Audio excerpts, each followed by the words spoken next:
মায়েরা, সন্তান ভালোবাসি বলে এই নয় যে স্বামী ভালোবাসি। যতদিন মাথায় ছাতা থাকে বাবা কিছু বোঝা যায় না, আর যেদিন ছাতাটা সরে যায় চারিদিক অন্ধকার হয়ে যায়। তোমার আহা বলা কেউ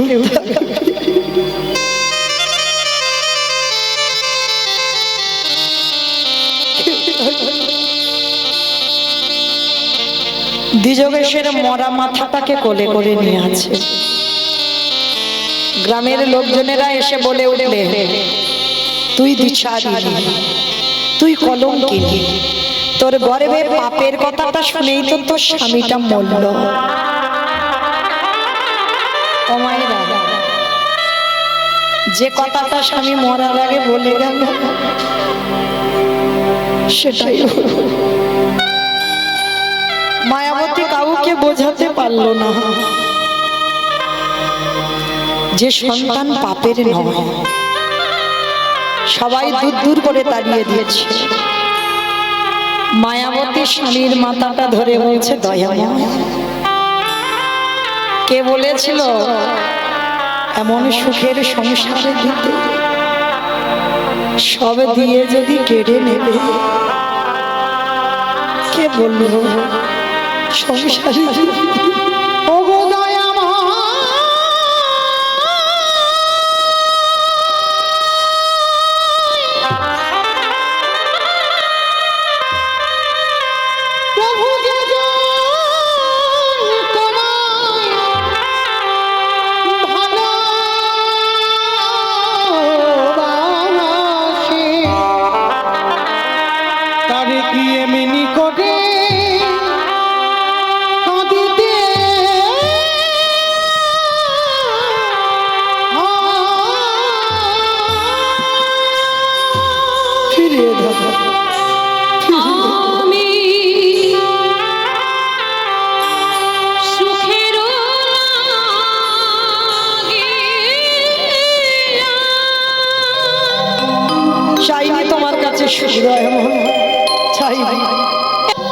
স্বামীর দাহ কাজ সম্পূর্ণ করলো।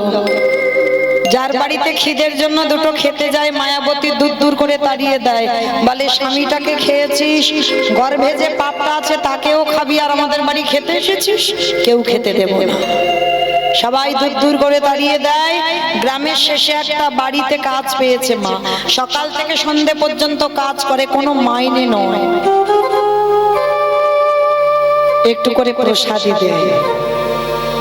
গর্ভবতী মা সেই প্রসাদী পায়।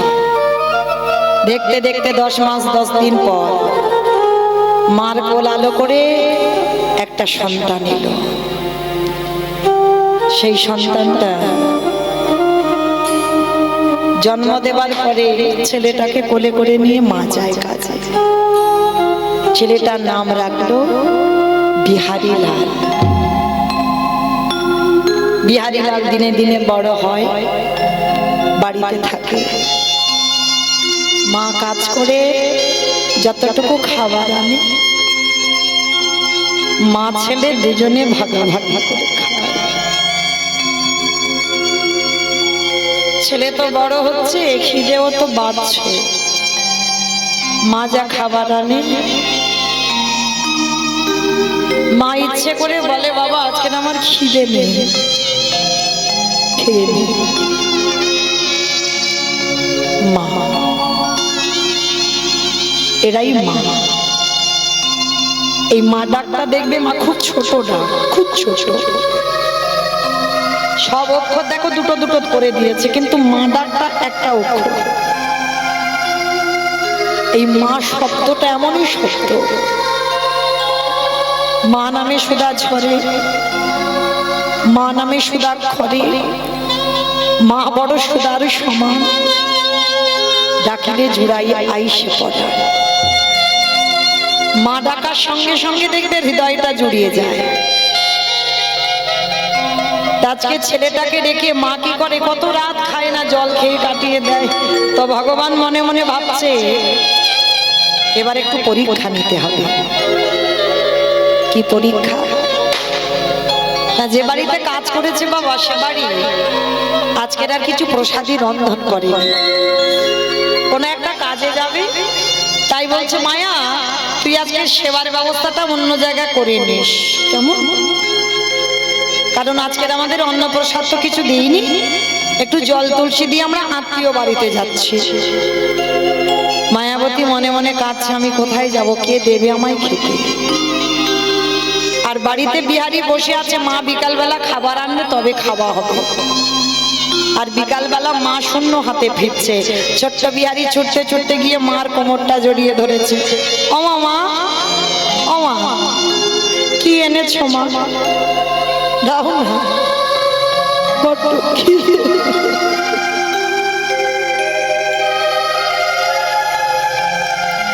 বড্ড খিদে পেয়েছে।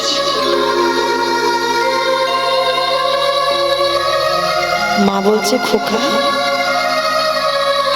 একটা কাজ কর, আজকে রাতটুকু একটু জল খেয়ে কাটিয়ে দে না বাবা।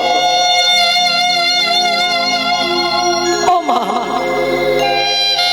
আমি আর কত জল খাবো, সকাল থেকে তো জল খেয়েই আছি, এবার যে আমার বড্ড খিদে,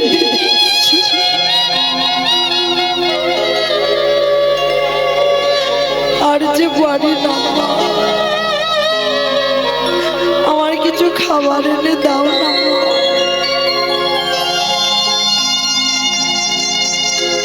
বলো মা, কোনো সন্তান যদি মায়ের কাছে কাঁদে খিদে পেয়েছে আর মা যদি দিতে না পারে, তার থেকে তো মৃত্যু শ্রেয়। মা মনে মনে ভাবছে দয়াময়, তোমারে যারা ভালোবাসে, তোমারে যারা ভক্তি করে, তাদেরকে তুমি এমনি করে কাঁদাও?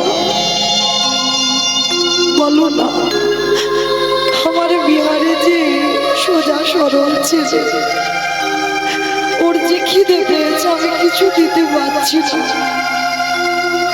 তবে দয়াময়, আমি আছি বলে ওর এত কষ্ট, কিন্তু আমি যদি ওর কাছে না থাকি তাহলে গ্রামের লোকজন ওকে অনাথ বলে খেতে দেবে। দাঁড়া, আজকে ছেলেটাকে ছলে বলে ঘুম পাড়িয়ে রেখে আমি চলে যাব। মা ছেলেটাকে কোলের কাছে নিয়ে মাথায় হাত বুলাচ্ছে, আর হাত বুলাতে বুলাতে সন্তান তো মাতৃস্নেহ পেয়ে ঘুমিয়ে পড়েছে। আর যেই ঘুমিয়ে পড়েছে, মায়াবতী উঠে ভগবানের একটা প্রতিচ্ছবি আছে, ভগবানের ছবির কাছে গিয়ে জানাচ্ছে দয়াময় আমি আসি, আমার বিহারী তোমার কাছে রইল, তুমি দেখো ওর অন্তিম সময় যেন কৃষ্ণ প্রাপ্তি হয়। আমি আসি, আমার বিহারীর কাছে আর কেউ রইল না, আমি চলে যাচ্ছি দয়াময়, আমার বিহারীকে তুমি লক্ষ্য করে। বিহারী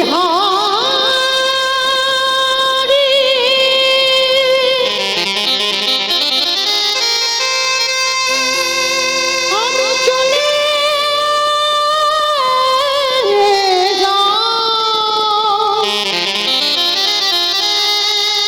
আমি কোনদিন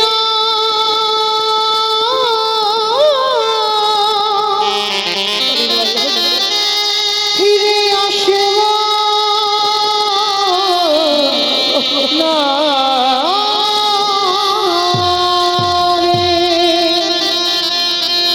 সবে মা আমার একটা পা তুলেছে, ছেলে পিছন থেকে ঘুম ভেঙে গেল, মার আঁচলটা চেপে ধরে বলল মা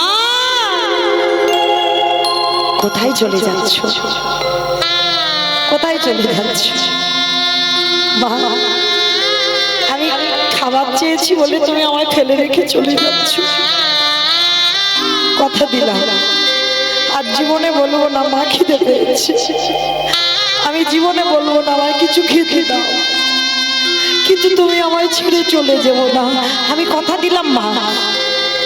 আমি যতদিন বেঁচে থাকবো আমি তোমার কাছে খাবার জন্য কাঁদবো না, কিন্তু তুমি চলে যাবো না। তুমি চলে গেলে কে আমায় ঘুম পাড়াবে, কে আমায় মানুষ করবে? আমি কার কাছে থাকবো? আমি কাকে মা বলে ডাকবো? তুমি তো আমার মা, তুমি তো আমার বাবা, তুমি তো আমার সব। আমি কোনো দিন আর খেতে চাইবো না।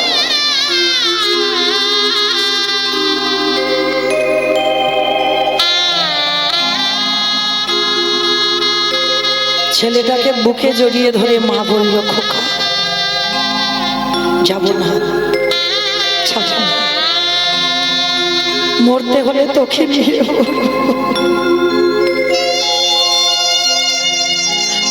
আর যে কটা দিন বাঁচি তোকে নিয়েই আমি বাঁচি।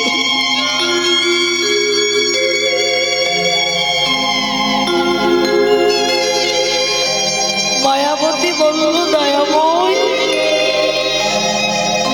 দুঃখ দাও, কষ্ট দাও, তাতে আমার দুঃখ নেই, কিন্তু ঠাকুর সহ্য করবার মতো ক্ষমতা আমার জীবন নদী নাইয়া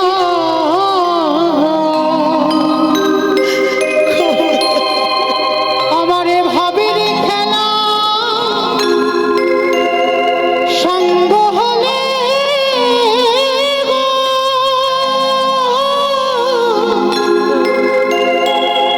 দিও পারে করিয়া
আজকে সেই বিহারী লাল বলে উঠলো, মামা এবার আমি একটা কথা বলবো তোমায়।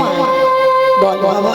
আচ্ছা, আমি দেখি আমার বন্ধুরা তো সব কত বড় লোক, তারা গোটা গোটা চালের অন্ন পায়। মা, আমাদের কি কৃষ্ণ পারে না একটু বড় লোক করে দিতে? মনে রাখবে মা, শিক্ষাটা সবার আগে মা দেয় সন্তানকে। শিক্ষা পাঠশালায় গিয়ে প্রথম শিক্ষা সন্তানের নয়, প্রথম শিক্ষা তার মা। যেই না বিহারী বলেছে, ও মামা আমার ভগবান কি পারে না আমার একটু বড় লোক করে দিতে, সঙ্গে সঙ্গে মা মুখে হাত চাপা দিয়ে বলছে, চুপ কর, চুপ কর, খবরদার বলবি না, একবারও বলবি না। খোকা, এই জীবনে যতদিন দেহে প্রাণ থাকবে বড় লোক হতে চাইবে না। বড় লোক হলে কৃষ্ণ ভুলে যায়, এটা বাস্তব, মিলিয়ে নেবেন মা। বড় লোক হবে, টাকা পয়সা হবে, তো কৃষ্ণ ভুলবে, ভুলতে বাধ্য।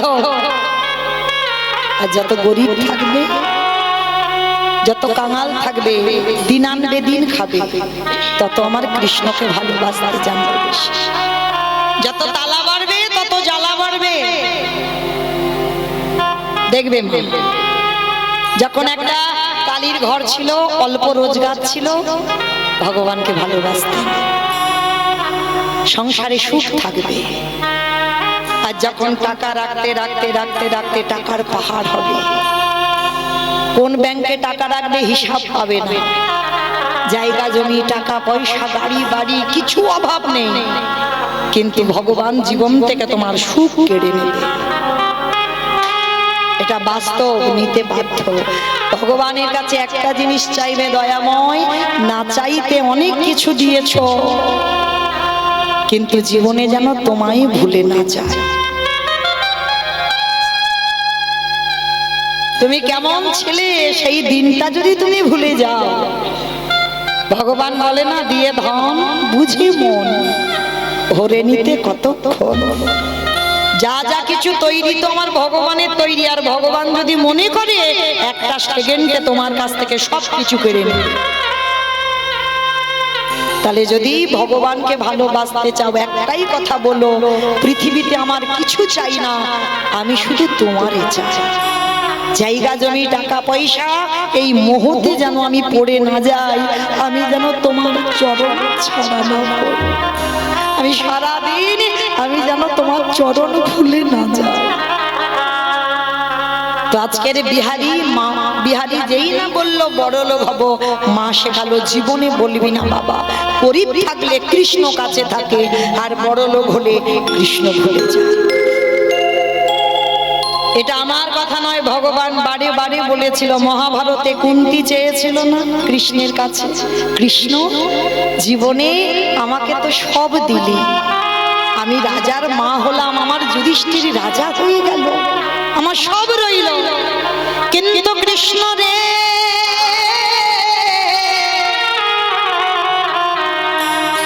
যেদিন আমার কাছে আমার কেউ ছিল না,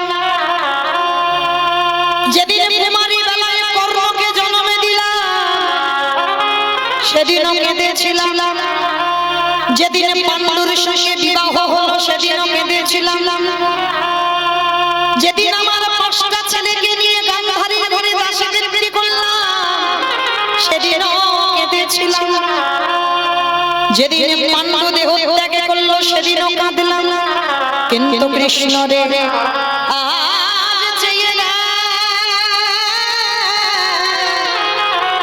আমার যুধিষ্ঠির রাজা হলো, আমি রাজার মা হলাম, আমার সোনা দানা টাকা পয়সার কিছু অভাব নাই, আমি রাজার মা হলাম, কিন্তু কৃষ্ণ রে আমার এখনো সব আছে।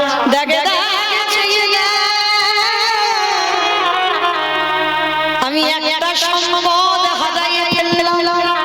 কৃষ্ণ বলছে, পিসিমা কি হারিয়েছো? কৃষ্ণ, যেদিন আমার কাছে কেউ ছিল না, দুঃখ ছিল, সেদিন আমার কাছে আমার কৃষ্ণ ছিল। আজ আমি রাজার মা, আমার ছেলেরা বড় লোক হলো, সোনা দানা টাকা পয়সা ঘর বাড়ির কিছু অভাব নাই, কিন্তু কৃষ্ণ রে আমি কৃষ্ণ কৃষ্ণ চরণ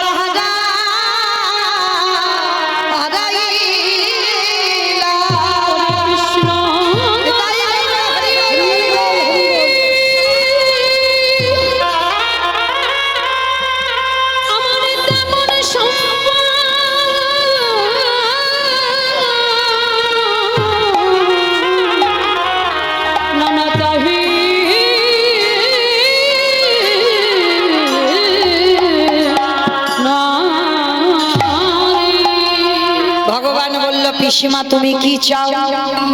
মাইরা মহাভারতে কুন্তির কাছ থেকে চাওয়াটা শিখে নাও। পিসিমা বলল কৃষ্ণ রে, দিতে যদি হয় একটা ধনে দে। আমি ধন চাই না, যশ চাই না, টাকা চাই না, বাড়ি চাই না। তাহলে কি চাও? কৃষ্ণ রে আমার মাথায় হাত দিয়ে একবার আশীর্বাদ কর। এই জগতে যত দুঃখ, যত কষ্ট, যত অভাবে, যত ব্যথা বেদনা, কৃষ্ণ সবে যেন আমার মধ্যে ফিরায়।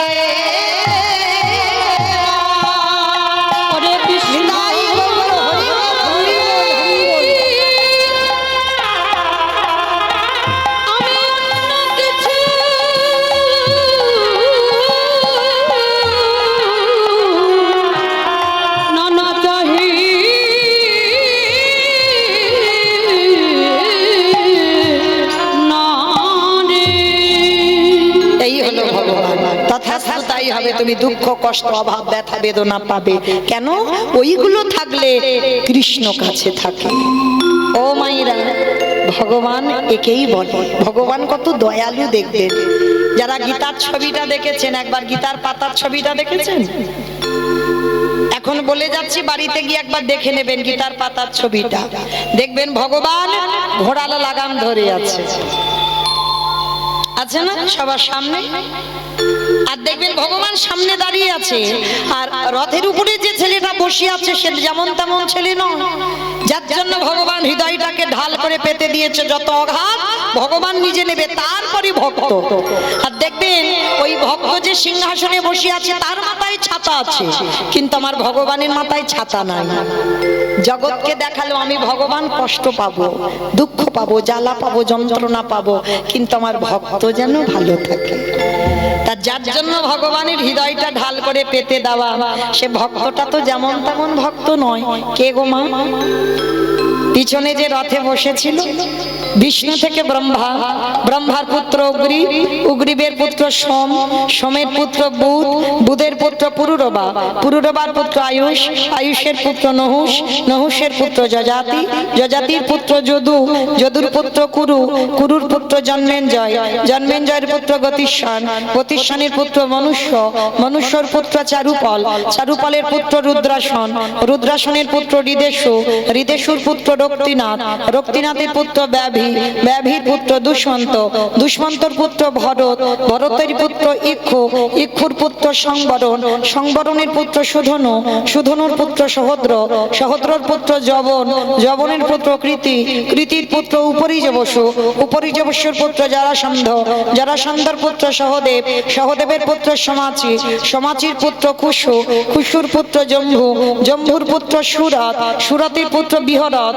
বিহরতির পুত্র আজুকানু, আজুকানুর পুত্র অগ্রধর, অগ্রধরের পুত্র দেব ঋষি, দেব ঋষির পুত্র ঋক, ঋকের পুত্র বিদিক, বিদিকের পুত্র পতিত, পতিতের পুত্র শান্তনু, শান্তনুর পুত্র বিচিত্র বীর্য, বিচিত্র বীর্যের পুত্র পাণ্ডু, আর পাণ্ডুর তৃতীয় পুত্র যিনি রথে বসেছিল যার নাম হলো তৃতীয় পাণ্ডব অর্জুন।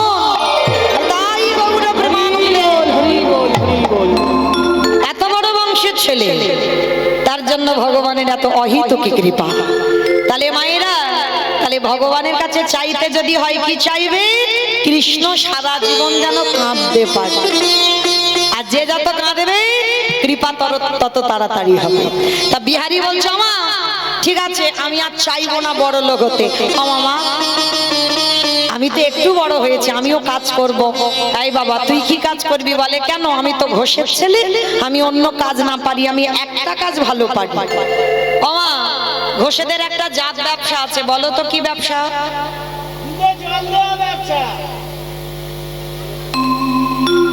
কি বললো শুনতে পেয়েছো? বলে দুধে জল দেওয়া ব্যবসা, মানে ওইটা আমারে বললো, কিন্তু আমার বাবা দুধে জল দেয় না, ছানার ব্যবসা তো। তাহলে জল দিলে কি আর না দিলে কি বাবা, যারা দুধ থেকে ছানা কাটাও তারা ভালো করে জানবে। তো ছানা কাটাতে গেলে তো বাবা জল দিতেই হবে। হ্যাঁ, যদি দুধের ব্যবসা হতো তাহলে নয় হতো, কিন্তু ছানার ব্যবসা যেহেতু, তাহলে জল দিয়েই তো তবে তো কাটাতে হবে ছানা। তো এই গোয়ালা জাতি যারা, তাদের একটা অভ্যাস আছে কি না, এরা অন্য কোনো কাজ না পারুক, এরা কিন্তু ওই গরুর কাজগুলো ভালো পারে। তা বিহারি বলছো মামা আমি তো ঘোষের ছেলে, দাঁড়াও আমি একটু গিয়ে একবার একটা বাড়ি থেকে কাজ আনি। গোয়ালা পাড়াতে গেছে, বাবুজি ও বাবুজি আমার মার বড় কষ্ট, মার বড় অভাব, বাবুজি আমার একটু কাজ দেবে? তাহলে ঠিক আছে, আমার ওই গরু বাছুর গুলো আছে তুই চড়া, আর শোন মাসে 4 আনা মাইনে দেবো। এখনকার লীলা নয় বাবা, তখনকার লীলা 4 আনা মানে অনেক দাম, মানে 25 পয়সা। বলে ঠিক আছে। বিহারি প্রতিদিন মাঠে মাঠে গরু চড়ায়, আর কি বলে জানো, ব্রজের কাননে কোন দুঃখে তো রাজা হলি দ্বারকা রোজের কানুরে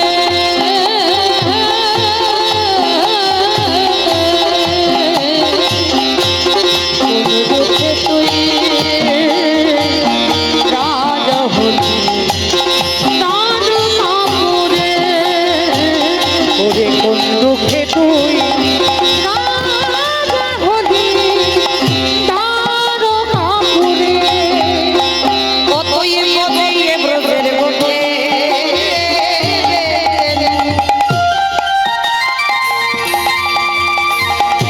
চড়াবি না আর কি ধেলো, বাজিয়ে ব্রজের গোছে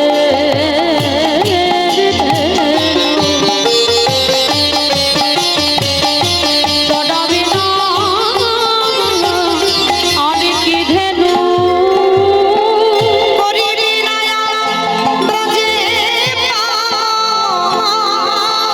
তুই করবি ব্রজে ভাসির সুরে কোন দুঃখে তুই তাই গৌরবে মাতৃ হইব তার কাপুরে।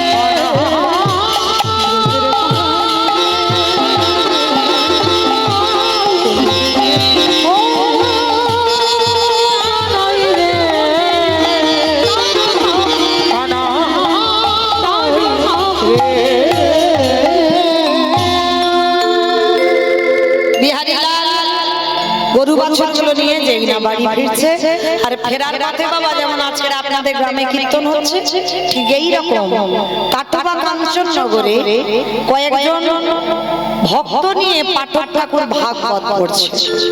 তা ভাগবত পড়ছে, তা ভক্তরা অনেক অনেক ভক্তরা বসে আছে। বিহারী যেতে যেতে ভাবলো, ওরে বাবা কত ভক্ত বসে আছে, দেখি তো কি হচ্ছে। যেই না বাবা বিহারীলাল গরুগুলো ছেড়ে দিয়েছে, যে যার ঘরে পৌঁছে গেছে, আর বিহারী দাঁড়িয়ে দাঁড়িয়ে শুনছে পাঠক ঠাকুর ওই ভাগবতের মধ্যে দিয়ে বাবা ওই গোষ্ঠলীলার কথাটা বলছে। কৃষ্ণ সকালে গরু চড়াতে যায়, আর বিকালে গরু চড়িয়ে ফিরে আসে। বলছে বিহারী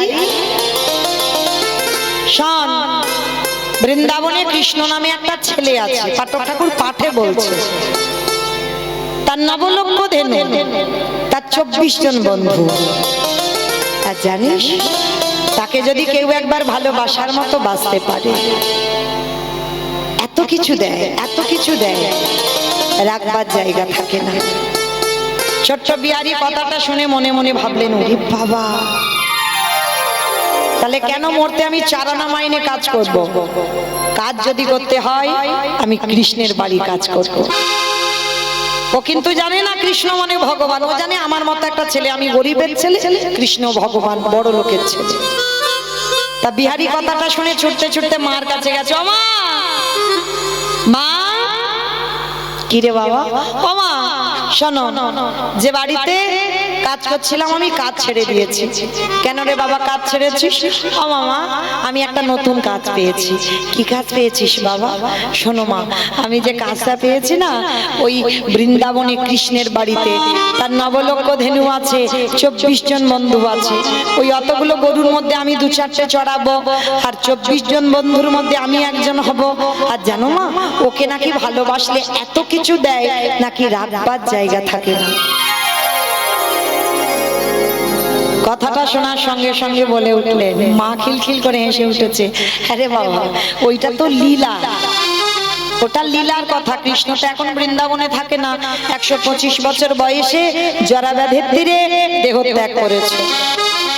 বিহারী মার কথা বিশ্বাস করলো না। দূর, তুমি জানো না বৃন্দাবনে কৃষ্ণ আছে। মা বলছে, এই পাগলের পাল্লায় কি করি বলো দিনি এখন। আচ্ছা শোন শোন, তোর মার কথা বিশ্বাস হচ্ছে না তো, যে পাঠক ঠাকুর পাঠে বলেছে তুই তার কাছে যা। বলে ঠিক আছে। ছুটে গেল বিহারী তার কাছে। ঠাকুর মশাই, সত্যি করে বলো, তুমি এখানে বসে কালকের বলনি যে বৃন্দাবনে কৃষ্ণ নামে একটা ছেলে আছে? বলে হ্যাঁ বলেছি। তুমি বলনি তার নবলক্ষ ধেনু আছে? বলে হ্যাঁ বলেছি। তুমি বলনি তার 24 জন বন্ধু আছে? বলে হ্যাঁ বলেছি। তা কি হয়েছে তুমি জানো? তোমার মুখের কথা শুনে আমি যে বাড়িতে কাজ করছিলাম 25 পয়সা মাইনে আমি ছেড়ে দিয়েছি। আমার মার বড় দুঃখ, লোকের বাড়ি কাজ করে আমায় এত বড় করেছে, ওই জন্য আমি কৃষ্ণের বাড়ি কাজে যেতে চাই। বলো না গো। আমার মা বলছে ওইটা নাকি লীলা। সত্যি কি বৃন্দাবনে কৃষ্ণ থাকে না? বলো না, সত্যি কি থাকে না? পাঠক ঠাকুরের চোখে এলো জল। এতদিন ভাগবত পড়ে যে বিশ্বাস আমার জাগলো না, আর একদিন আমার মুখের ভাগবত শুনে এর বিশ্বাস। বিহারী, আমি যদি সত্যিটা এখন বলি যে বৃন্দাবনে কৃষ্ণ আর নেই, তাহলে তোর বিশ্বাস চলে যাবে। শোন বিহারী, ওরে বিহারী রে,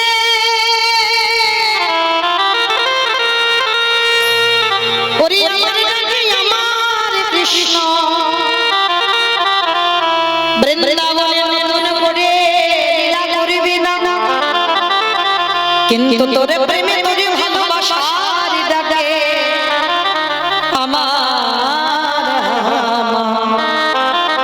আমার কৃষ্ণকে নতুন করে লীলা করিতে হবে। ওরে বিহারী,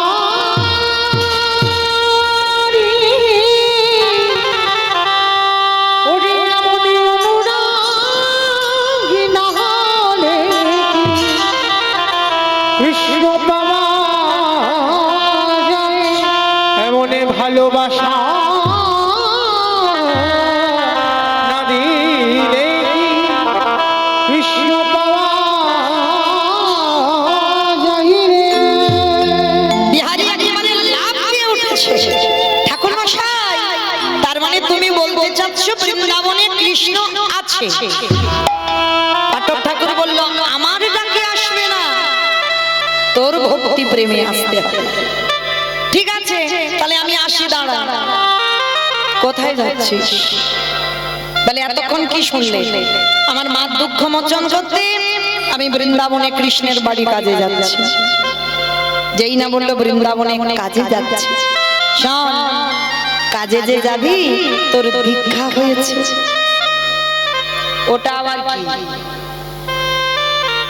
ও মায়েরা, ছোট্ট বাচ্চা যদি জিজ্ঞেস করে দীক্ষাটা কি, কি বলবেন? ছোট্ট বাচ্চাদের মতো করে তো বোঝাতে হবে। শোন, কৃষ্ণের বাড়িতে যারা যারা কাজ করে, করেনি মন্ত্র না নিলে কৃষ্ণের ঘরে, কৃষ্ণের ভারে কাজ করা যায় না। শোন, আগে মন্ত্র নিতে হবে। এইবারে বিহারী মস্তক মন্ডন করল, গলায় তুলসীর মালা, দাদা সঙ্গে দিল সেবা, হাতে বেলের দণ্ড, স্কন্ধে ভিক্ষার ঝোলা, আজ কর্ণমূলে দীক্ষা মন্ত্র দিয়ে বলল বিহারী রে, ওরে দীক্ষা দিলে দক্ষিণা দিতে হয়, তুই একেবারে দক্ষিণা দেবা। বিহারী বলল আমার কাছে তো কিছু নেই, তবে হ্যাঁ আমি কৃষ্ণের বাড়ি গিয়ে অনেক টাকা আনবো, অর্ধেকটা আমি আমার মাকে দেব আর অর্ধেকটা আমি তোমায় দেব। শোন, ওই দক্ষিণা নয়, ওই দক্ষিণা নয়, দক্ষিণা কি দিবি জানিস? যদি কৃষ্ণের সঙ্গে দেখা হয়, একবার আমার নামটা তার চরণে জানিয়ে দিস। কি গো মায়েরা, বিশ্বাস হয়? কোন কোন ক্ষেত্রে গুরুদেবের থেকে শিষ্য অনেক উপরে উঠে যায়, গুরুদেবের থেকে শিষ্য ভজন যজ্ঞে অনেক উপরে যায়। হ্যাঁ, তো আজকেই যেই না বিহারী দীক্ষাটা নিয়ে গুরুদেবকে প্রণাম করলো, গুরুদেব বলল যে কাজে যাচ্ছিস তোর কাজ যেন সফল হয়ে যায়। কৃষ্ণ নামে উলুধ্বনি মাইরা বৃন্দাবন যাব, উলুধ্বনি। ওই হাতে চলে রে তোরি মাইয়া, ওরে কৃষ্ণ নামে বৈঠাতে চলে রে তোরি মাইয়া। ওরে ও অহং রামের নাইয়া, ওরে কৃষ্ণ নামে বৈঠাতে চলে রে তোরি মাইয়া। আকাশে ঘিরে মেঘে জমে, ভয় ঘিরে তোর কৃষ্ণ নামে, কৃষ্ণ নাম ঘন ঘন দেহে ঘুরাইয়া। ওরে ও নিতাই গৌর প্রেমানন্দে হরি বল, হরি বল। কৃষ্ণ নামে বৈঠাতে চলে রে দক্ষিণা। কৃষ্ণ নামে রাধে চলে রে ভালো করে অনুভব করে দেখেন বাবা, যিনি বিশ্বের স্রষ্টা মালিক ভগবান, যার কোনো কিছু অভাব নাই, সেই ভগবান বলছে যত যত ভক্তরা যজ্ঞে আসবে আমি নিজের হাতে সবার চরণ যুগল ধোবাবো। শুধু এ কাজ নয়, আরো একটা কাজ করব। এই যজ্ঞে যত যত ভক্তরা এসে প্রসাদ পাবে, আমি কৃষ্ণ দয়াময় ওই প্রসাদের পাতাগুলো নিজের হাতে তুলে নর্দমায় ফেলবো। অনেকে আছে না বাবা, একটু এঁঠো পরিষ্কার করতে ঘৃণা বোধ হয় মনের ভিতরে, কিন্তু না, ভগবান কি সমাজকে শিক্ষা দিচ্ছে দেখো, দুটো কাজ, প্রথমে পা ধোয়া আর দ্বিতীয় কর্ম হচ্ছে ভক্তরা প্রসাদ পেলে এঁঠো পাতা পরিষ্কার। এটা আমার কোনো বানানো কথা নয়, এটা গ্রন্থ প্রমাণ। তাহলে ভালো করে বিচার করে দেখেন, ভগবান হয়ে যার ইচ্ছাতে জগতে চলে, যে মনে করলে একটা সেকেন্ডে পৃথিবীটাকে ধ্বংস করে দিতে পারে, সেই ভগবান আজকের পা ধোয়ার দায়িত্বটা নিয়েছে কেন?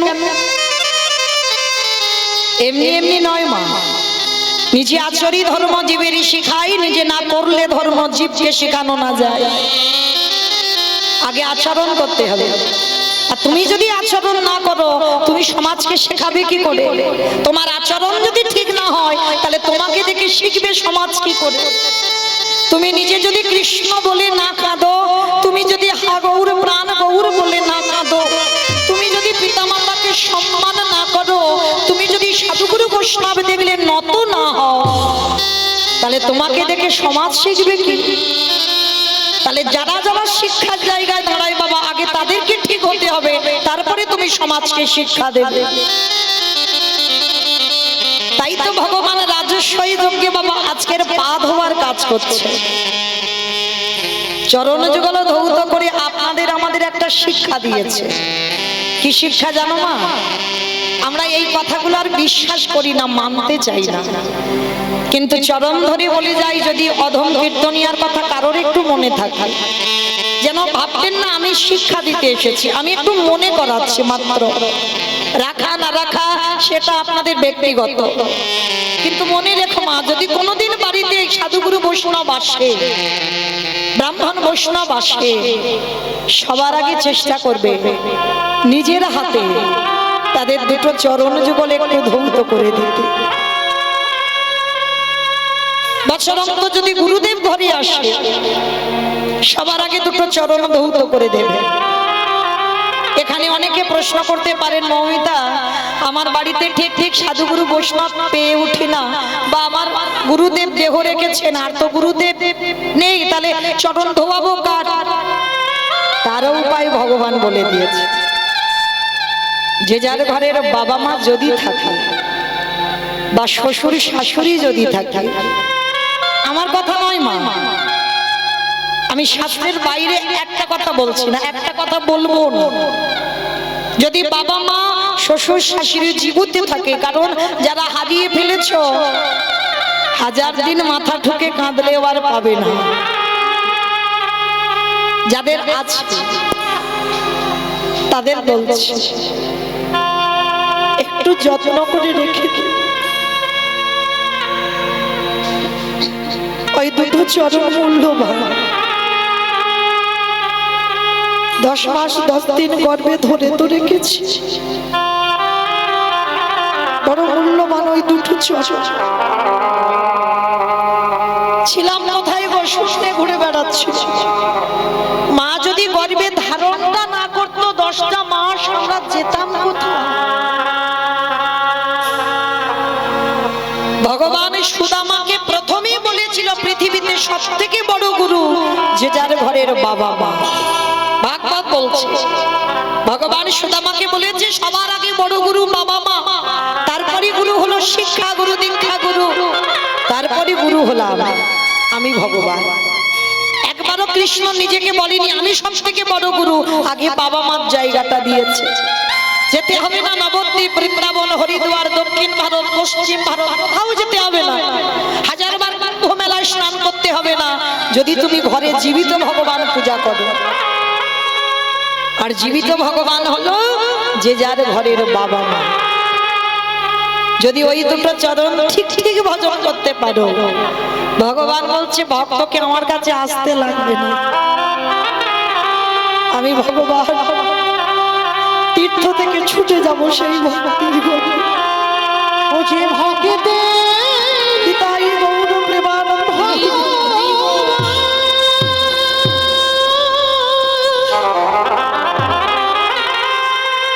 ও যে ভক্ত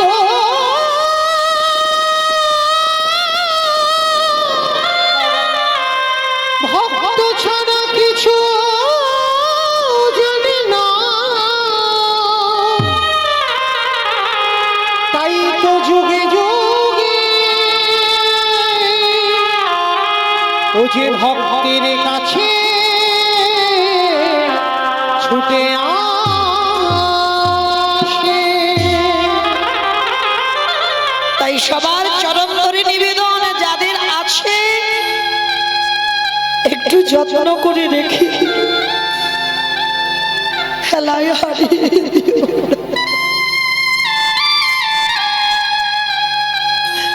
একবার যদি হারিয়ে ফেল, হাজার দিন কাঁদলে আর ফিরে পাবে। ভগবানের সমাজকে শিক্ষা দেবার জন্য আজকের পা ধোবার দায়িত্বটা নিয়েছে। শুধু পা ধোবাচ্ছে না, ভক্তদের এঁঠো পাতা পরিষ্কার করছে, আর তার ভিতরে ওই ভক্তদের থালা থেকে এঁঠো তুলে কৃষ্ণ আমার সারা গায়ে মারছে। যুধিষ্ঠির মহারাজ আড়াল থেকে দেখে কৃষ্ণকে ডেকেছিল, কৃষ্ণ ভক্তদের পা ধোয়াচ্ছি, সেগুলো মেনে নেওয়া যায়, ভক্তদের এত পাতাগুলো নর্দমায় ফেলছিস মেনে নেওয়া যায়, কিন্তু কৃষ্ণ ভক্তদের এটোগুলো গায়ে মাখছিস কেন?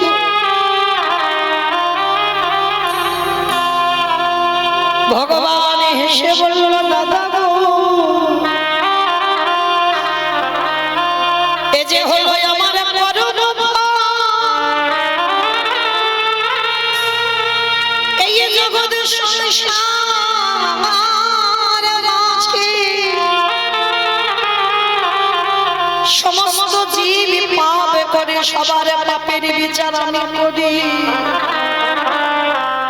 কিন্তু দাদা আজ আমি তোমায় বলে রাখি, সবাই তো শুধু পাপ করে। আমার কৃষ্ণ দয়াময় বলল শোনো শোনো দাদা, দাদা গো আমি হলাম না, আমি হলাম মহাপাপী। আমি সবারই বিচার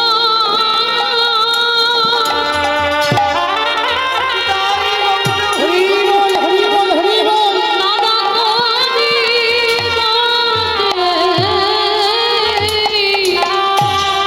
কিন্তু আমি হলাম দাদা মহাপাপী। যুধিষ্ঠির বললেন কৃষ্ণ তুই নিজেকে পাপী বলছিস কেন, কি এমন অন্যায় করেছিস? ভগবান হেসে বলল দাদা গো,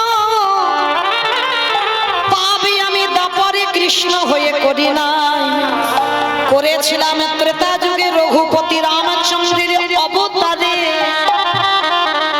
রাম অবতারে পাপ করেছিস, কি পাপ? বলে শোনো শোনো দাদা, আমি নিজের হাতে হত্যা করলাম। আমি মহাপাপী, আমি নিজের হাতে হত্যা করলাম। যুধিষ্ঠির মহারাজ বলছে কৃষ্ণ তুই কৃষ্ণ হয়ে অপরাধ করিসনি, তাহলে কোন অবতারে? বলে দাদা রামচন্দ্রের অবতারে অপরাধ করেছিলাম। কি অপরাধ? বলে নিজের হাতে রাবণকে বধ করেছিলাম। হরি বল। কে করেছিল? রঘুপতি রামচন্দ্র। এই যে পূজাটা হচ্ছে মা, এটা অকাল বোধন। এই যে দুর্গা পূজা, এটা হচ্ছে অকাল বোধন। কে করেছিল? রঘুপতি রামচন্দ্র। এই পূজাটা রঘুপতি রাম করেছিল। কেন করেছিল? সীতামাকে উদ্ধার করবার জন্য। রাবণ রাজা যখন সীতামাকে নিয়ে চলে গেল বাবা, তখনই তো করেছিল রামচন্দ্র। বিভীষণ বলেছিল, প্রস্তাবটা বিভীষণ দিয়েছিল, রাবণের ভাই। প্রভু সীতামাকে উদ্ধার করার একটা উপায়, তোমাকে শক্তি আরাধনা করতে হবে। আর মায়ের পূজা যারা করে এটাকে শক্তি আরাধনা বলে। শক্তি আরাধনা না করলে শক্তিমান হওয়া যায় না। তা রামচন্দ্র বলেছিল দেখো বিভীষণ, আমি যে দুর্গা পূজা করব, আমার দলে যারা আছে সবাই বানর আর মানব, আমার দলে তো ব্রাহ্মণ কেউ নেই। তখনই বিভীষণ হেসে বলেছিল প্রভু গো, একটা কথা বলি তোমায়, ব্রাহ্মণ যদি প্রকৃত ব্রাহ্মণ পেতে চাও, একজনই আছে প্রকৃত ব্রাহ্মণ। কে সে? বিভীষণ। বলে আমার জ্যেষ্ঠ দাদা রাবণ। যেই না রাবণ বলেছে, রামচন্দ্র চমকে উঠেছে। বিভীষণ বলছো কি? রাবণের মৃত্যুর জন্য দুর্গা পূজা করব, রাবণ পূজা করতে আসবে, এটা সম্ভব? মায়েরা এই জায়গাটা খুব ভালো করে মন দিয়ে শুনবেন। যেহেতু মায়ের পূজা হচ্ছে, আমাদের একটু বলাটা দরকার, একটু জানাটাও দরকার। কেন দুর্গা পূজা? তা বলছে রাবণের মৃত্যুর জন্য পূজা, আর রাবণ আসবে পূজা করতে, এটা সম্ভব? এটা কোনোদিন হয়? বিভীষণ বলল প্রভু গো, পুরোহিত কাকে বলে জানো? পুর মানে নগর, হিত মানে মঙ্গল। যিনি গোটা নগরের মঙ্গল কামনা করে সেই তো হয় পুরোহিত। তাহলে গোটা গ্রামের মঙ্গল যিনি করবে, যেটা যে ব্যক্তি গোটা গ্রামের মঙ্গল চাইবে, তাকেই তো পুরোহিত বলে। বলে প্রভু একবার তুমি আমার দাদাকে খবর পাঠাও, দেখবে আমি কথা দিলাম আমার দাদা রাবণ দুর্গা পূজা করে যাবে। তাহলে নিমন্ত্রণে যাবে কে?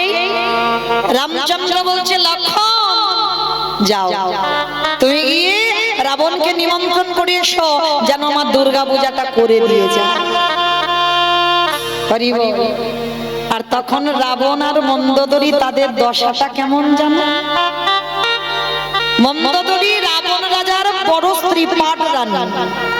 রাবণের তো অনেক স্ত্রী 10,000। হরি বল। 10,000 স্ত্রী ছিল, তার মধ্যে প্রথমা আমার মন্দোদরী মা পঞ্চসতীর মধ্যে একটা সতী। সেই মন্দোদরী মা 1 লক্ষ ছেলে আর 1.25 লক্ষ নাতি হারিয়ে কাঁদছে। কি গো মাইরা, একটা ছেলে হারালে বলি আর ভগবানের ডাকবো না। আর রাবণের 1 লক্ষ ছেলে আর 1.25 লক্ষ নাতি, বংশী আর কেউ নেই বাতি দেওয়ার মতো। মন্দোদরী কাঁদছে। আর ঠিক সেই সময় লক্ষণ আসছে, কিন্তু মনে মনে লক্ষণের ভয় একটা আছে। কি ভয় জানো? রাবণকে নিমন্ত্রণ করতে গিয়ে আর আমাকে একা পেয়ে যদি মারামারি শুরু করে দেয়। ওই জন্য কি করেছে বাবা, চুরি করে একটা কোমরে লুকিয়ে, মানে তীর ধনুক নিয়ে যায়নি তো, নিমন্ত্রণ করতে কেউ তীর ধনুক নিয়ে যায় যায়নি তো, কোমরের ভিতরে করে চুরি করে একটা ছুরি নিয়ে গেছে, মানে যদি লড়াই করে ওই ছুরিটা নিয়ে একটু লড়তে পারবে। তা রামচন্দ্র তো অন্তর্যামী ভগবান বুঝতে পেরে গেছে। পুরোহিত নিমন্ত্রণ করতে যাচ্ছ, তুমি আবার কোমরের মধ্যে ছুরি নিয়ে যাচ্ছ, ফেলে দাও, নিয়ে যেও না। আমি বলছি তুমি নিমন্ত্রণ করে এসো, তোমার সঙ্গে যুদ্ধ দ্বন্দ্ব কিছু হবে না।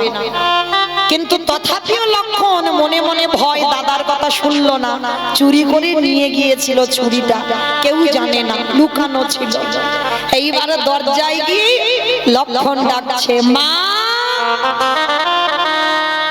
মা। যেই না মা মা আওয়াজ শুনতে পেয়েছে, মন্দোদরী পাগলিনী এলু থেলু বেশে ওই দরজার ধারে দাঁড়িয়ে দেখে না লক্ষণ দাঁড়ায় আছে। কিরে দেখতে এলি বুঝি? 1 লক্ষ ছেলে আর 1.25 লক্ষ নাতি হারিয়ে কেমন আনন্দে বসে আছে। এলি যখন আয় আমার ঘরে আয়। সিংহাসনে ডেকে লক্ষণকে বসিয়েছে। সব থেকে বড় শত্রু ঘরে এসে বসলো, দেওয়ালেরও কান আছে বাবা। হঠাৎ এক পরিচারিকা গিয়ে খবর দিয়েছে মহারাজ রাবণ রাজাকে, মহারাজ মহারাজ এক্ষুনি দেখিলাম তোমার সব থেকে বড় যে শত্রু সেই রামচন্দ্রের ভাই লক্ষণ তোমার বাড়িতে ঢুকলো। যখনই রাবণ শুনেছে না, রাবণের তো বিশাল বড় চেহারা, অনেক লম্বা চওড়া মানুষ, আর সেই চেহারা নিয়ে ঊর্ধ্বশ্বাসে ছুটতে ছুটতে আসছে। আর দরজায় এসে লক্ষণকে দেখা মাত্র চমকে উঠেছে। চমকে উঠলো কেন জানো?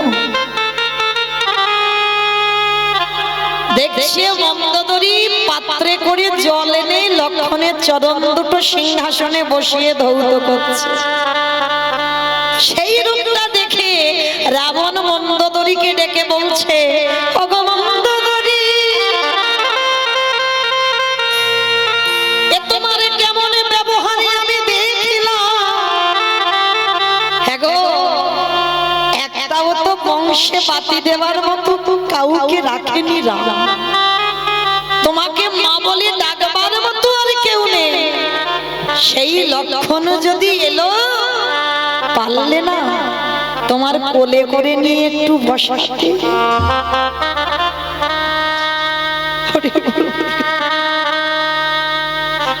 পারলে না তোমার কোলে করে বসাতে, সিংহাসনে বসাতে হলো। আর হ্যাঁ গো, তোমার চোখের জলের এত অভাব পড়ে গেল, লক্ষণকে সিংহাসনে বসে ঘটিতে করে জল দিয়ে ধোয়াচ্ছ কেন গো? পারলে না লক্ষণের দুটো চরণ বুকে ধরে তোমার চোখের জল দিয়ে তার দুটো চরণ ধৌত করে। মন্দোদরী গো,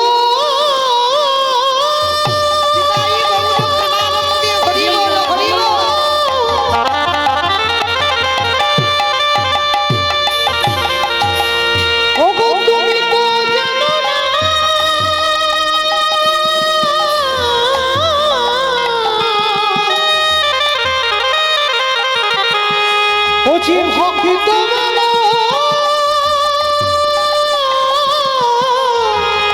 ভালোবাসি তুমি তোমার নয়নের জানে ওই ভগবানের চরণ কেন ধৌত করিলে না? রাবণ এসে দেখছে লক্ষণ বসে আছে। সেই রাবণ এসে দুটো হাত বাড়িয়ে বলছে, লক্ষণ আয়, একটু আমার বুকে আয় তো দেখি। লক্ষণকে ডাকছে রাবণ, একটু আমার বুকে আয় তো দেখি। জানিস তোর দাদা আমার সব ছেলে নাতি পুতিকে ধ্বংস করে দিয়েছে, কেউ নেই আর। আমার এই বুকের ভিতরে না একটা আগুন জ্বলছে, আই তো দেখি। তোকে একটু বুকে জড়িয়ে ধরলে আমার আগুনটা নেভে কিনা, আই একটু বুকে আয়। রাবণ হাত বাড়িয়ে আছে লক্ষণকে বুকে নেবে, কিন্তু লক্ষণ যেতে পারছে না। ভগবানের ভাই হয়েও এত ভয়, যখন যেতে পারছে না রাবণ বলছে, কি রে আসতে পারছিস না মানে?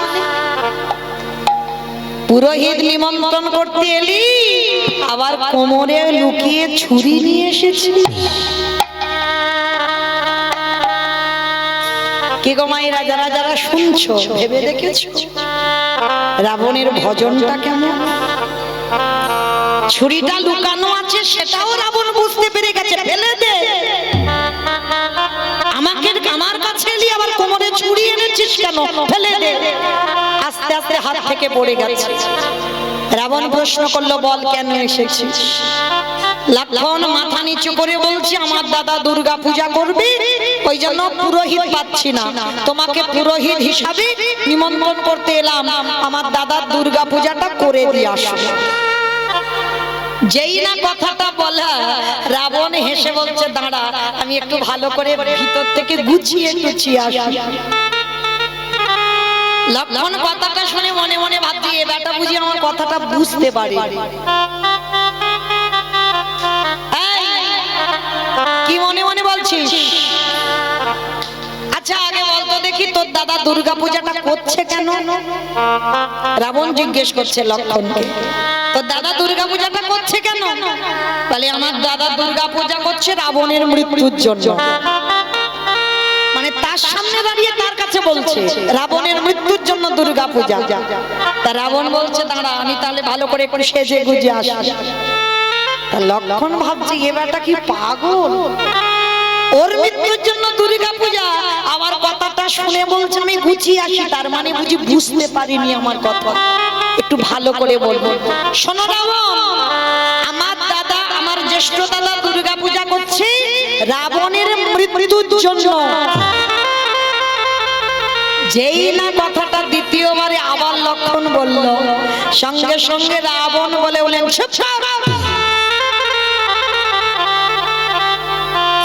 তুই কি মনে করলি আমি কিছু বুঝতে পারি? আমি খুব বুঝতে পেরেছি, তোর দাদা আমার মৃত্যুর জন্য দুর্গা পূজা করছে, কিন্তু তোর দাদা কি এটা জানে আমি যদি একবার গিয়ে পূজায় বসি আর তোর দাদা যার নামে সংকল্প করে পূজায় করবে তৎক্ষণাৎ তার মৃত্যু হবে? যা যা দাঁড়া, আমি যা ভালো করে গুছিয়ে নিয়েছে। এই এবারে মন্দোদরী লক্ষণের কাছে করজোড় করে, লক্ষণের কাছে আঁচল পেতে চাইছে, খোকারে রে আমার স্বামীকে নিতে এসেছিস দুর্গা পূজা করে দেবে, আর এটাও আমি জানি দুর্গা পূজায় যাবে ও আর ফিরবে না। তা মা বলে তো ডাকলি, তোর কাছে একটা জিনিস চাইবো, দিবি বাবা? লক্ষণ বলল, মা গো তোমার স্তন দুগ্ধ না খেলে আমি প্রাণে বাঁচতাম না। যেদিন রাবণের বানে বাবা লক্ষণের শক্তিশালী হয়েছিল। মন্দোদরী স্তনদুগ্ধ যদি না খেত লক্ষণ কোনোদিন বাঁচত না। শুধু মৃত সঞ্জীবনী বিশল্য করলি পাতা এগুলো নয়, তার সঙ্গে সতী নারী স্তনদুগ্ধ লেগেছিল। আর সতী নারী স্তনদুগ্ধ তখনই সতী নারী একজনে ছিল মন্দোদরী মা। আর মন্দোদরী স্তনদুগ্ধ পান করে লক্ষণ প্রাণে বেঁচে আছে। তাহলে মা, তাহলে আমি যদি মা হই, আজ আমি তোর কাছে চাইবো একটা জিনিস দিবি বাবা। লক্ষণ বলল, বলো বলো মা, তুমি আমার কাছে কি চাও? ওরকম করে নয়, আগে আমার কে স্পর্শ করে ত্রিসত্য অঙ্গীকারে আবদ্ধ হও। আমি তোর কাছে যা চাইব তুই আমায় তাহাই দিবি। লক্ষণকে স্পর্শ করে বলল, মা গো তুমি বলো আমার কাছে কি চাও? মন্দোদরী বলল, খোকারি একেবারে দিতে যদি হয় তুই আমায় এই আশীর্বাদ দে। আমার স্বামীকে নিয়ে যাচ্ছিস যা, কিন্তু কথা দিয়ে যা সতী নারীর হাতের শাখা যেন ওরে ভাঙিস না রে।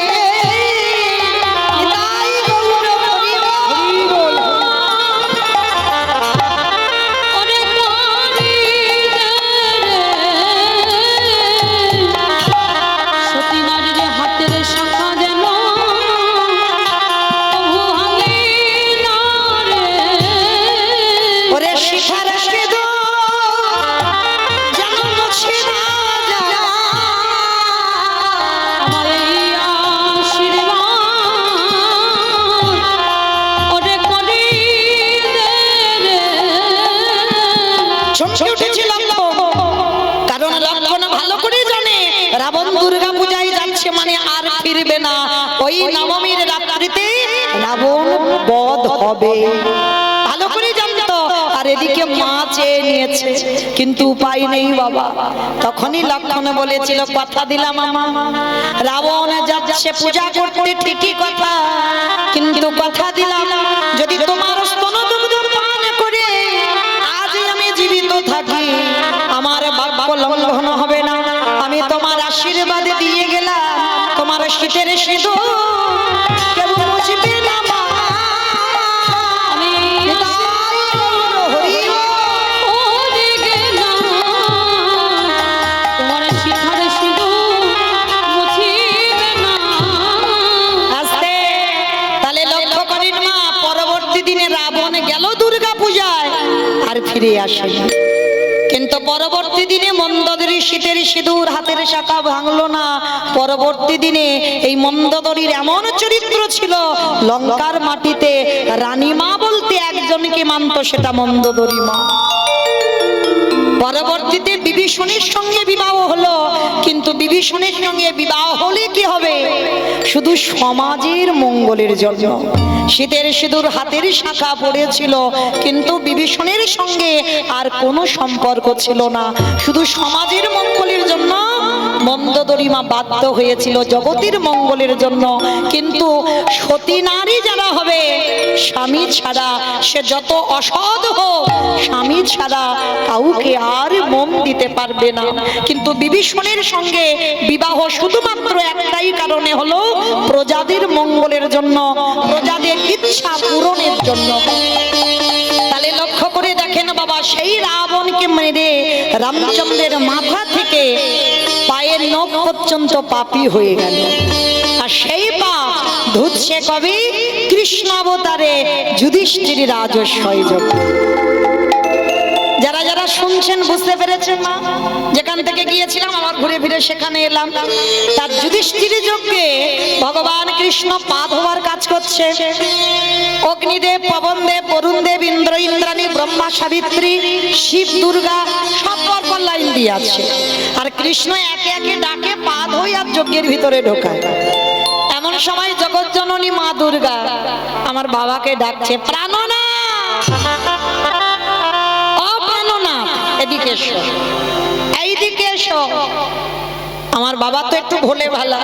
তা বাবা বলছে, পার্বতী কি ব্যাপার আমায় ডাকলে যে বড়? তা পার্বতী বলছে, প্রাণনাথ চলো এবার আমাদের লাইনে দাঁড়াতে হবে, কৃষ্ণ পা ধোবাবে, পা দুটো একটু ধুইয়ে নি। বাবা হেসে বলছে, পার্বতী তোমার মাথা ঠিক আছে তো? কৃষ্ণ পা ধোয়াবে আর আমার পা দুটো বাড়িয়ে দেবো। শোনো পার্বতী, তোমার যদি ইচ্ছে করে তো তুমি লাইনে দাঁড়াও, কিন্তু আমার ভগবান আমার পা ধোয়াতে পারবে না, এটা অসম্ভব। তুমি ধোয়াও, আমার পা ধোয়াবো না। ভগবান মনে মনে ভাবছে, যা বাবা, আমি রাম অবতারে রাবণকে মেরে যে পাপ করে রেখেছি, এই বেটার পা ধোয়াবো বলে আজকে আমার এই দায়িত্বটা নেওয়া, আর এ বেটা বলছে পা ধোয়াবে না, তাহলে কি করব? বাবা ভোলানাথ কি করেছে, মা দুর্গাকে লাইনে রেখে বাবা বেলাইনে চলে গেছে, মানে প্যান্ডেলের বাইরে যজ্ঞ হচ্ছে তো যজ্ঞের বাইরে চলে গেছে। আর মা দুর্গা কি করেছে, সবার মধ্যে লাইনে দাঁড়িয়ে আছে, আর বাবা আড়ালে গিয়ে মনে মনে ভাবছে কৃষ্ণের চোখে ধুলো দিয়ে যজ্ঞের ভিতরে ঢুকবে। ও মায়েরা, ভগবানের চোখে ধুলো দেওয়া যায়? এই যে আমি কীর্তন গাইছি না, মনে মনে করছেন উপরে দাঁড়িয়ে আছি, মোটামুটি দেখতে শুনতে সবাইকে পাচ্ছি, কিন্তু আমার চোখে ধুলো দেওয়া যায়। কিন্তু যে ছেলেটা বাঁশিটা বাজাচ্ছে না, দেখতে ওইটুকু ছেলে, ওইটুকু নয়, ও ঠিক ফোল্ডিং ছাতার মতো। ফোল্ডিং ছাতা দেখছো, গুছিয়ে নিলে ছোট হয়ে যায়, আর যখন খুলে দেবে বড় হয়ে যায় না।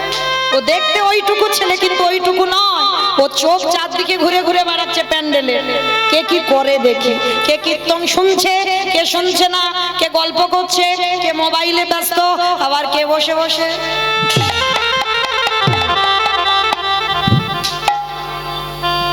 আমি নয়, ভগবান দেখছে, আর দেখে হিসাব করে খাতা কলমে বাড়িতে পৌঁছে দেবে। তো এইবার ভগবান কি করেছে লক্ষ্য করেন, হেঁট হয়ে সবার পা ধোয়াচ্ছি, আর বাবা প্যান্ডেলের বাইরে গিয়ে মনে মনে ভাবছে কৃষ্ণের চোখে ধুলো দিয়ে যজ্ঞে যাব, কিন্তু কি করে ধুলো দেব। আর ভাবতে ভাবতে বাবা কি করেছে জানো, দুম করে একটা কুকুর হয়ে গেছে। আর কুকুর হয়ে মনে মনে ভাবছে এই তো সুযোগ, ওই ভগবান পা ধোয়াচ্ছে, ওর পায়ের তলা থেকে গলে ভিতরে চলে যাবে। আর ভগবান ইচ্ছা করে পা দুটোকে আরো ফাঁকা করে রেখেছে যাতে ঢুকতে সুবিধা হয়।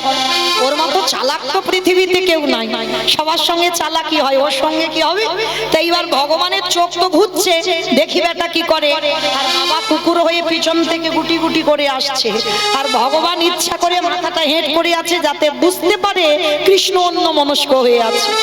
আর বাবা কি করেছে, কুকুর হয়ে সবে মাথাটাকে পায়ের ভিতর দিয়ে,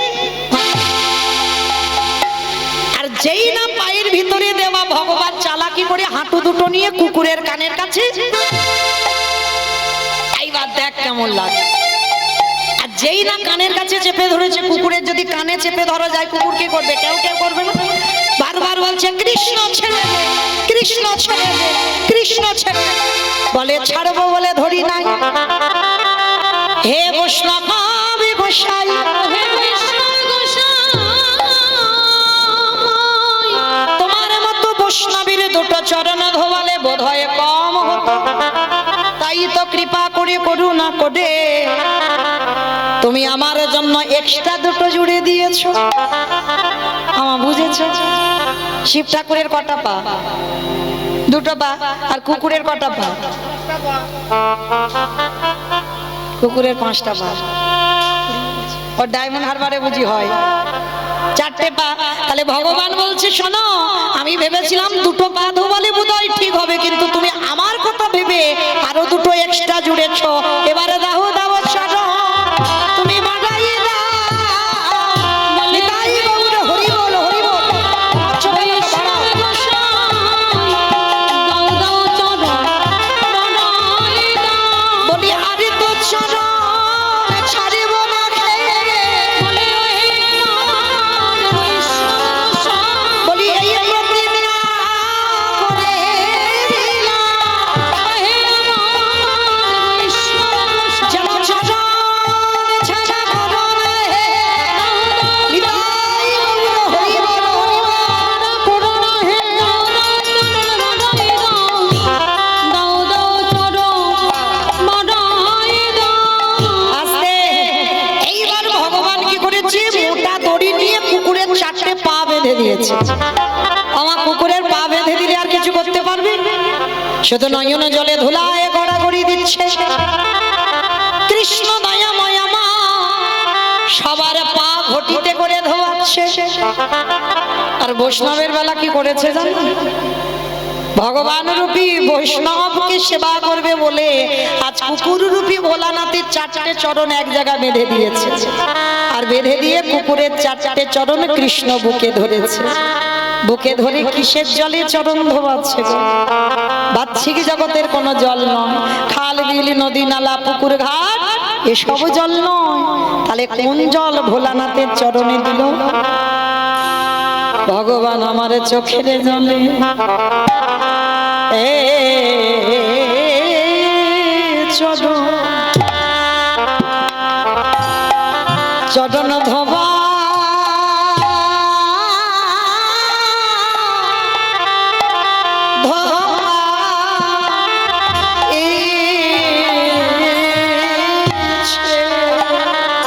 হে বৈষ্ণবী কৃপা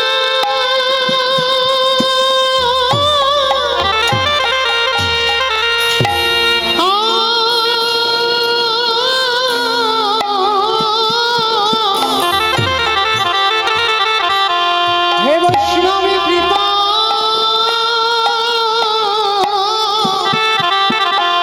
কৃপা করো বলে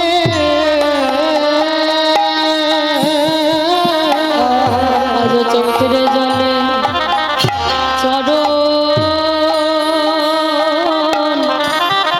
চরণ ধোয়া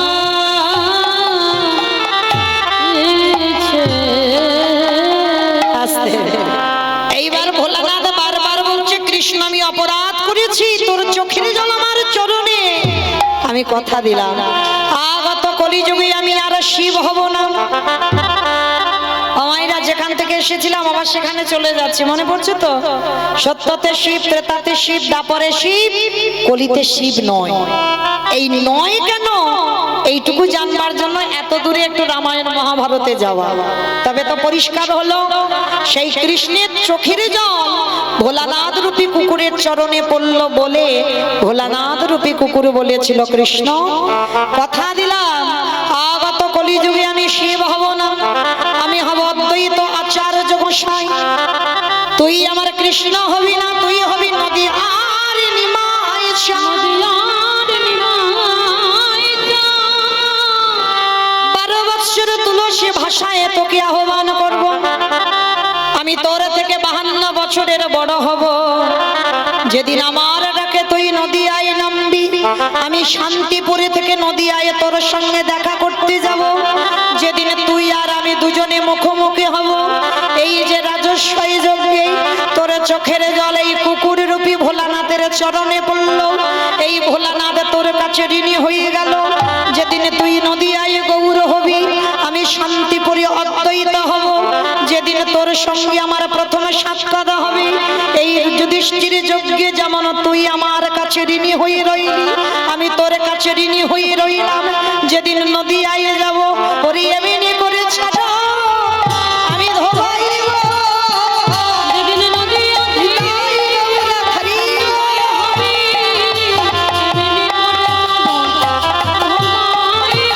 বলি এই প্রতিজ্ঞা করে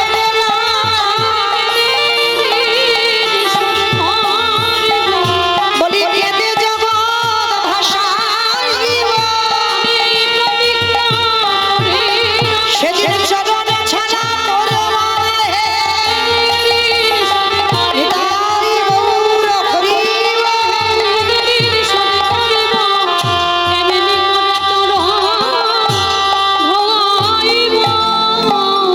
আমাইরা তাহলে পরিষ্কার বোঝা গেল সেই চৈতন্য মহাপ্রভু অদ্বৈত আচার্যের ডাকে এলেন। আর এসে কি করলো? কেহ বলে পুরবেদী রাবণ বধিলা, বলে আমার উলু কই? মাঠে মাঠে আমার মাঝে মাঝে কমে কমে যাচ্ছে কেন, একটু জোরে দাও একভাবে। কেহ বলে পুরবেদী রাবণ বধিলা,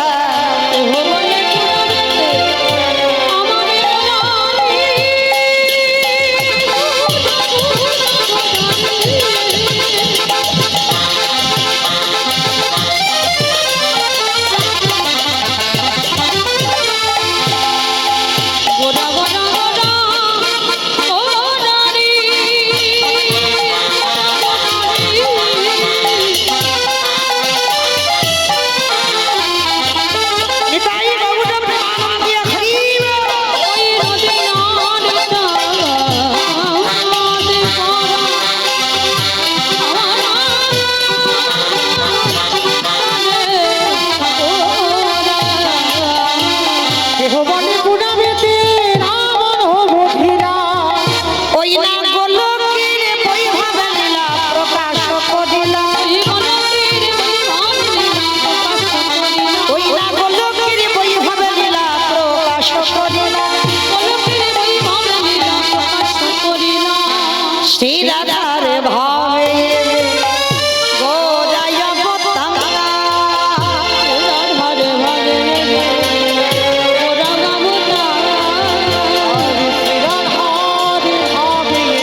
বাসুদেব ঘোষে কহে করি জোড়ো হাত করি জোড়ো হাত ওগো জেগে গো সেই কৃষ্ণ সেই তো জগন্নাথ তো জগন্নাথ আহা বাসুদেব ও হে এইবারে লীলা প্রকাশে হলো বাসুদেব বাসুদেব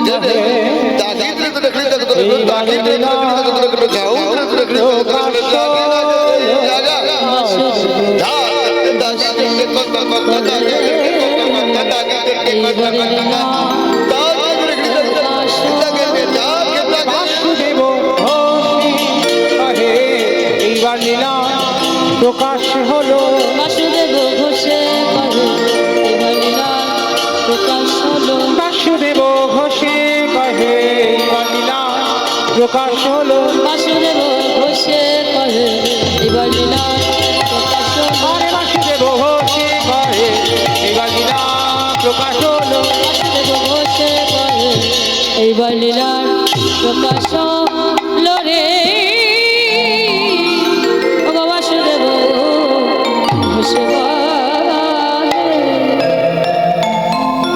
রাধে চলুন এবার আমরা যাবো মধুমাসী ধাম বৃন্দাবন ধাম এতক্ষণ যখন ছিলাম সবাই একবার দেখি প্রেম সে বলে তো গৌর সুন্দর কি নবদ্বীপ ধাম কি সচ্চিদানন্দন কি ধ্বনিটা হলো কি এটাও জয় আমি বললাম ধ্বনিটা হলো কি এটাও জয় এটা জয় নয় একটু প্রেম সে দিতে হবে এত জোরে দাও কত দূর যাবে জানো রানীহাটি চলে যাবে রানিয়াটি যাবে যাবে বাবা যাই হোক মনে স্পিড আছে বিশ্বাস আছে যাব আর পূজার সময় বলে আরো স্পিডে যাবে বেশ সবাই দেখে একবার হাত দুটো তোলো দেখে একবার প্রেম সে বলো জোরে গৌর সুন্দর কি নবদ্বীপ ধাম কি সচ্চিদানন্দন কি বিষ্ণু প্রিয়া কি ভক্তবৃন্দ কি হরিবাসর ধাম কি সাধু গুরু বৈষ্ণব কি আপন আপন গুরু চরণ কি ভক্তবৃন্দ কি কমিটি ভাই সব কি দুর্গা মাতা কি নিতাই গৌর প্রেমানন্দে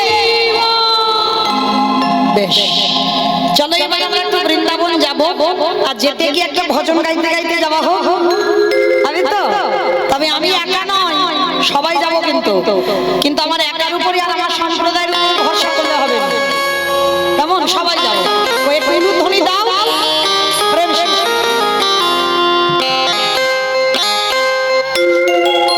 জয় রাধে শ্রী রাধে জয় শ্রী কৃষ্ণ বল জয় রাধে রাধে শ্রী রাধে জয় শ্রী কৃষ্ণ জয় রাধে জয় রাধে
বলে বলছি মা কালীর দিব্যি এইবারটা শেষ সবাই দেখে একবার হাত দুটো তোলে সবাই একসঙ্গে রাধা রানী কা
প্রেম সে বলো রাধা রানী কি আমার জয়টা হয়েছে ধুর জয়টা হয়নি এ গ্রামটার নাম জানো কি মনুচক আজ আমার তোমাদের এই গ্রামের শাশুড়ি বৌমাতে ঝগড়া টগড়া হয় না বেশি হয় আচ্ছা আচ্ছা ওই শাশুড়ি বৌমাতে ঝগড়া হলে এরকম গলার আওয়াজটা বেরোয় মানে তখন তো আর ভাসুর শ্বশুর জ্ঞান থাকে না সেই আওয়াজটা একবার বের করো কেমন একটু জোরে গলাটা ছেড়ে দেবে কেমন সবাই বলো রাধা রানী কি তার মানে ঝগড়া হয় বৃন্দাবনেশ্বরী কি যমুনা মাইয়া কি নন্দগাম কি উচ্চারাম কি বর্ষানম কি ভক্তবৃন্দ কি হরিবাসর ধাম কি সাধু গুরু বৈষ্ণব কি আপন আপন গুরু চরণ কি কমিটি ভাই সব কি হরিনাম যজ্ঞ কি মহাপ্রসাদ কি আজকের আনন্দ কি দুর্গা মাতা কি নিতাই গৌর প্রেমানন্দে পৌঁছে গেলাম মধুমাস্য ধাম বৃন্দাবন ধাম আর মধুমাস্য ধাম বৃন্দাবনে গিয়ে আমরা আজকের একটু আস্বাদন করব বৃন্দাবনে অনেক মন্দির আছে কিন্তু বৃন্দাবনে একটা মূল মন্দির আছে যেটা হলো বাঁকে বিহারী লালের মন্দির আজকে যে বিগ্রহ বৃন্দাবনের বঙ্কুজি ছিল সেই বিগ্রহ এখন প্রতিষ্ঠিত হয়েছে বৃন্দাবনে বঙ্কু বিহারী লাল তাহলে যে ভগবানের নাম বঙ্কুজি বিহারী লালটা যোগ হলো কেন কে সে কত বড় ভক্ত যার নাম ভগবান নিজের নামের সঙ্গে জড়িয়ে দিল আজকে সবটাই আজকে লীলার মধ্যে প্রকাশ পাবে তো চলেন আজ আস্বাদন হবে বৃন্দাবনে বাঁকে বিহারী লাল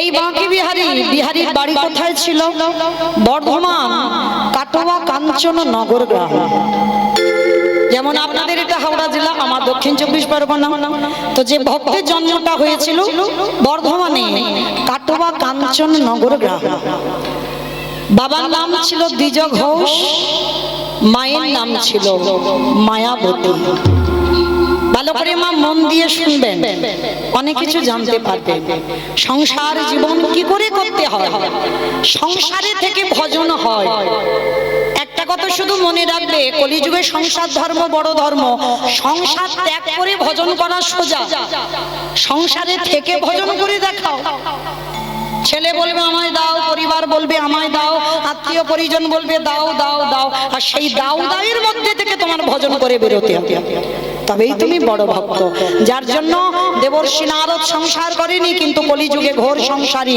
শ্রীবাস হলো আর সেই শ্রীবাস মালিনীকে বিবাহ করে একটা পুত্রের জন্ম দিল যার নাম হলো কৃষ্ণদাস কলিতে সংসার করে ভজন করতে হবে হ্যাঁ তো তবে সং সেজেছি বাবা, সার কিন্তু কারোর হয়নি। এই যে আপনারা আমরা সবাই বলি না আমরা সংসারী গো সংসারী, না তুমি সং, সার নয়। প্রথমে বলেছে কীর্তন নারকেল, কি গো মাইরা এই যে বড়াই করে বলছে সংসার করছি সংসার করছি, সার হচ্ছে? সং সেজেছো, আমরা সং সেজেছি, সার হয়নি। সার কখন হবে? আমায়রা ঢেকি দেখেছো? ঢেকি ঢেকি দেখেছো? এখন আর তো নেই, সব ঘরে ঘরে মিক্সচার মেশিন হয়েছে, ঢেকি লাগে না। কিন্তু তখনকার দিনে সেই পৌষ সংক্রান্তিতে পিঠে পুলি হতো, তখন ঢেকিতে মা চাল কুটাতে যেত, দেখতাম তখন অনেক ছোট। তো সেই ঢেকি যারা দেখেছি আমরা, ঢেকির গড়ের কাছে দেখবেন একজন বসে থাকে, চাল হোক গম হোক যা কিছু দেবে ওই ঢেকির গড়েতে, আর দুইজন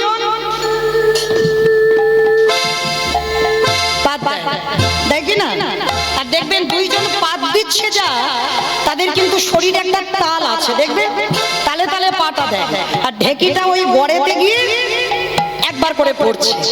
আর যিনি গড়ের কাছে বসে থাকে একবার করে ওই চাল হোক গম হোক একবার করে ঘুরিয়ে ঘুরিয়ে দেয়, দেখবেন ঘুরিয়ে দেওয়া হয়। তা এক সংসারী মা ওই ঢেকিতে চাল কুটাতে গেছে, হঠাৎ স্বামী এসে বলছে, হ্যাঁ গো গিন্নি, আমি যে অফিসে যাব বা কাজে যাব, জামা কাপড়গুলো তো পাচ্ছি না, রেখেছো কোথায়? তা মা কাজ করে যাচ্ছে, বলছে দেখো আজকে না আমার বড্ড একটু কাজের চাপ, তুমি একটা কাজ করো, ওই আল্লাহতে গুছিয়ে রেখেছি জামা কাপড়টা পরে তুই একটু চলে যাও। হয়ে গেল। আবার একটু পরে ছেলে এসে, মা খিদে পেয়েছে, খেতে দাও তাড়াতাড়ি। মা বলছে, বাবা আমার হাত জোড়া, আমার বড্ড কাজের চাপ, তুই একটু ওই পান্তা ভাত আছে বেড়ে খেয়ে নে তো দেখি, আমাকে জ্বালাস না। আস্তে মা এত কথা বলে যাচ্ছে, বলো তো দেখি মার মনটা কোথায় আছে? মার মন নাকি ফোনের দিকে আছে? বলো কোথায় আছে? হ্যাঁ, ঢেকি গড়ের দিকে। মন কিন্তু স্বামীর দিকে যায়নি, মন ছেলের দিকে যায়নি, মন আছে গড়ে। কেন? গড়ে যদি মনটা না থাকে বাবা, হঠাৎ এসে ঢেকিটা পড়বে, যদি অন্য মনস্ক হয়ে যায়, আর ঢেকি যদি হাতে পড়ে যায় তাহলে কি হবে? হাত ফুলে হরিবোল হয়ে যাবে। হ্যাঁ, ওই জন্য ভয় সবসময় গড়ের দিকে মনে রেখে ছেলে সংসারের জন্য কথা বলে যাচ্ছে, কিন্তু মন ছেলের দিকে যায়নি, মন স্বামীর দিকে যায়নি। তত্ত্বটা কি বোঝালো? যারা আমরা সংসার জীবনে ডুবেছি, সংসার সমুদ্রে হাবুডুবু খাচ্ছি, দেহটাকে রেখে দাও সংসারে, ছেলেকে সংসারে দাও, দেহটাকে সংসারে দাও, ছেলের দিকে দেহটা দিয়ে দাও, স্বামীর দিকে দেহটা দিয়ে দাও, কিন্তু খবরদার মন যেন না যায় স্বামীর দিকে, মন যেন না যায় ছেলের দিকে, মন যেন ঢেকির গড় সমান গোবিন্দ চরণে থাকে। আর যে যে সংসারী ঢেকির গড় সমান গোবিন্দ চরণে মনে রেখে দেহটা সংসারী দিয়ে সংসার করতে পারবে, তারই অচিরে কৃষ্ণ প্রাপ্তি